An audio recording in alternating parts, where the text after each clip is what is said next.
À Montréal, les cols bleus sont partout. Alors, en bon Montréalais curieux, j'ai décidé d'aller voir ça de plus près, suivre leur rythme ou du moins essayer et comprendre ce que ça implique concrètement d'être col bleu à Montréal. Ah, Montréal, cette ville verte aux 1001 festivals qui bouge énormément. Puis autant dans le centre-ville que dans des petits quartiers résidentiels un peu plus comme ici. Dans ce dernier épisode sur le mystérieux monde des cols bleus, on s'en va rencontrer ceux qui grimpent, ceux qui réparent, ceux qui ramassent. Fait que là, j'enfile mon casque, question d'être safe. Suivez-moi.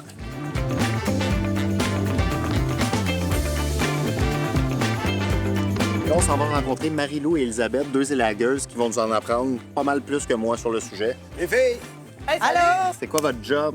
Qu'est-ce que vous faites? En fait, nous, notre mission, c'est d'entretenir les arbres. Des fois, on va avoir à les abattre, mais souvent, c'est juste enlever les branches mortes, dégager les bâtiments.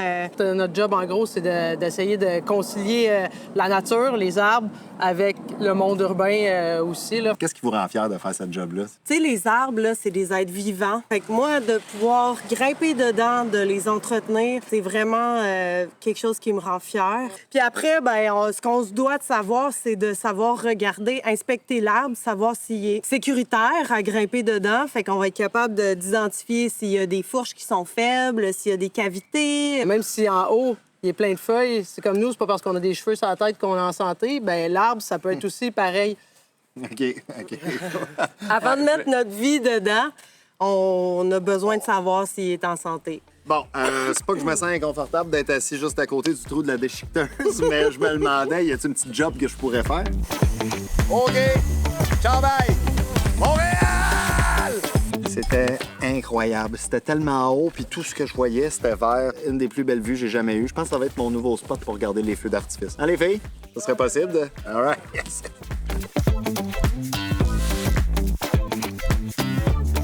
Là, on revient les pieds sur terre pour vous présenter un des métiers les plus sous-estimés et pourtant un des plus essentiels, soit le métier d'éboueur. Oh, là, j'entends un truck qui arrive, c'est Caroline, une des seules femmes qui fait partie du milieu. Let's go, on va aller la voir. Oh, Caro! Je suis chauffeur de camion à déchets. Puis ça fait 25 ans dans l'arrondissement que je conduis les camions. Le métier d'éboueur, on voit pas tant souvent de femmes. Qu'est-ce que ça représente pour toi de faire ça? Est-ce que c'est C'est encore plus une fierté parce que c'est un milieu d'hommes. Quand j'ai rentré à la ville, pour moi, de faire ce métier-là, c'était comme de me prouver à moi-même aussi que je suis capable de la faire, la job. C'est quoi la pire chose que les citoyens peuvent faire par rapport à leur vidange ou tout que les éboueurs, c'est ça qui devient difficile pour eux? OK, c'est les sacs trop lourds. Les sacs trop lourds. Oui. On va lever une moyenne de 10 tonnes, peut-être par parcours. Tout dépend des journées, tout dépend des saisons. L'été, on va en avoir plus, l'hiver, on va en avoir. Attends, une moyenne de 10 tonnes? Ouais. J'en ai entendu parler, je sais un peu plus c'est quoi le métier. Maintenant, j'aimerais peut-être ça le vivre un peu. On se fait une petite run? On se fait une petite run. On se fait une petite run. C'est du solide, ça. Là, je te laisse finir ta run. Nous autres, on a d'autres métiers à aller voir. Fait que je te fais un petit high five. Yes, sir. Ciao! OK, let's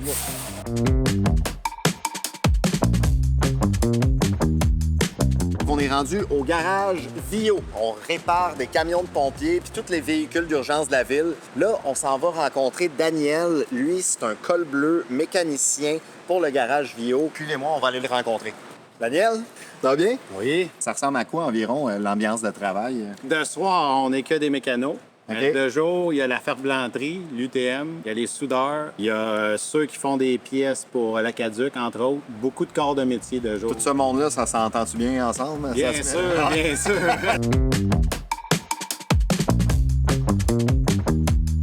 Les réparations que tu fais sur des camions de pompiers, veux pas, quelque part, ça vient sauver des vies. C'est quoi ça te procure, ça, comme sentiment, mettons? Ben, c'est un sentiment de fierté, d'accomplissement, parce que, tu sais, il y a des gros problèmes, des fois, qu'on résout. On a souvent prêté main forte à d'autres villes de la région métropolitaine OK. pour les aider à résoudre des problèmes de camions de pompiers, des diagnostics.